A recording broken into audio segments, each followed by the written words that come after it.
আমরা এসেছি সেই বিশ্ববিখ্যাত সপ্তম আশ্চর্যের অন্যতম আশ্চর্য বলে একসময় আখ্যা পাওয়া শাহজাহানের তৈরি করা তাজমহল।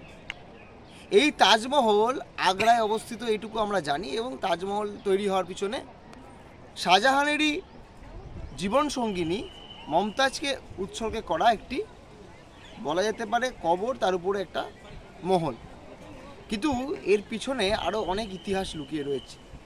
যেমন এই তাজমহল আসলে হওয়ার কথা ছিল তৎকালীন সময়ের মধ্যপ্রদেশের বুরহানপুর বলে একটি জায়গা, যেটি এই মুঘলদের সমস্ত ধরনের গুপ্তধন রাখার জায়গা ছিল।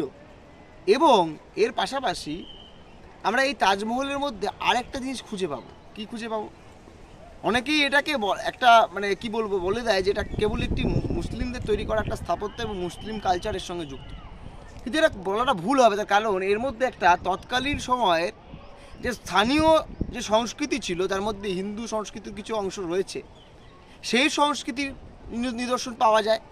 এখানে ইন্ডো পার্সিয়ান এক মিলিত, একটা মিশ্রিত এক সংস্কৃতির এক নিদর্শন আমরা দেখতে পাই।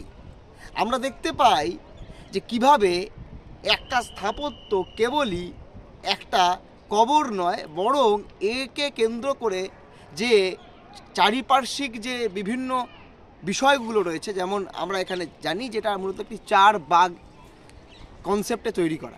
এবারে চার বাগের যে আর্কিটেকচারের কনসেপ্ট, এটা হচ্ছে মূলত ভারতবর্ষে মুঘলদের নিয়ে আসা একটি ধারণা। এই চার বাগে কি থাকে? এই চার বাগে আমরা দেখব চারটি বড় বড় বাগান, আমরা দেখব মাঝে একটি জলের একটি জায়গা, এবং আমরা দেখব বড় বড় মিনার চারখানা। এই তাজমহলেই অনেক ধরনের, তাজমহলকে নিয়ে অনেক ধরনের রটনা রয়েছে। বর্তমান পরিস্থিতিতে বেশ কিছু লোকজন রাজনীতি আর ধর্মকে যারা মিলিয়ে ফেলে, তারা বলে যে এটা নাকি, এর তলায় নাকি মন্দির আছে। যদিও এই ইতিহাস আমরা ভারতবর্ষের কোনো ইতিহাসবিদ যারা ইতিহাস লেখে, আবার বললাম গল্প লেখার কথা বলছি না, তাদের কোনো লেখায় আমরা উল্লেখ পাইনি এবং এর কোনো এভিডেন্সও পাওয়া যায় না। নিচের যে ঘর, ওই ঘরে স্বাভাবিকভাবেই লোক যেতে পারে না, তার কারণ এই মহলের নিচের ঘরটা এমনভাবে তৈরি করা যাতে কোনোভাবে কোনো জল, যেহেতু পাশে যমুনা নদী, তৎকালীন সময়ে যমুনা নদীর যে স্রোত, তার যে দৈর্ঘ্য, তার যে জলের যে ধারা, তা অনেক বেশি ছিল বর্তমান পরিস্থিতিতে। কারণ এখন স্বাভাবিক নদী শুকিয়েছে, নদীর গতিপথ পাল্টেছে, কিন্তু তৎকালীন সময়ে যমুনা নদী মানে একটা বিরাট বড় নদী, তার জলের ফোর্স বলা যেতে পারে বা তার আকার বলা যেতে পারে, সে এক ভয়াবহ পরিস্থিতি হতো যখন বর্ষার সময়। এই নদীর থেকে, নদীর জল বা তলার থেকে কোনো জল যাতে ঢুকতে না পারে, তার জন্য মূলত এই ঘরে যাওয়ার একটা নিষেধাজ্ঞা রয়েছে। এবার এই গল্পটাকে এখন রটনা বানিয়ে বানিয়ে বানিয়ে বানিয়ে কিছু তৎকালীন সময়কার বিষয়গুলোকে অন্যভাবে ব্যাখ্যা করার জন্য বর্তমানে এর অনেক ধরনের অপব্যাখ্যা করার চেষ্টা করছে।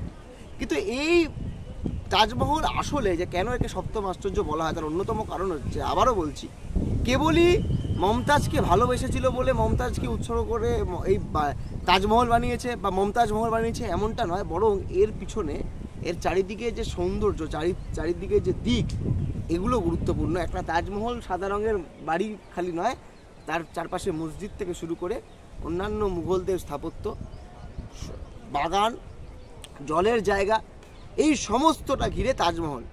আপনাদের কাছে আমি বলবো যে আমি তাজমহল এই প্রথমবার না, অনেকবারই এসেছি। তার তাজমহল আপনারা আসছেন বা যারাই আসবেন আসুন, কিন্তু তাজমহল আসলাম আর খালি একটা ছবি তুলে চলে গেলাম, বাড়ি চলে গেলাম, তাহলে কিন্তু তাজমহলের ইতিহাস জানা যাবে না। তবে এখানে কিছু লোকাল গাইড আছে, তারাও ভুলভাল ইতিহাস বলে। তারাও এখনকার বর্তমান সময়ের শাসক শ্রেণীর দ্বারা লিখিত বা হোয়াটসঅ্যাপে তৈরি হওয়া ইতিহাসক গল্পও কেউ বলছে, আমি শুনলাম। কিন্তু পুরোটাকে আপনাকে জানতে গেলে নথিপত্র ঘাঁটতে হবে, আপনাকে বই পড়তে হবে, আপনাকে ইতিহাস পড়তে হবে। সাহিত্য বা গল্প লেখা বা হোয়াটসঅ্যাপ পড়লে কিন্তু তাজমহলের আসল ইতিহাস জানা যাবে না।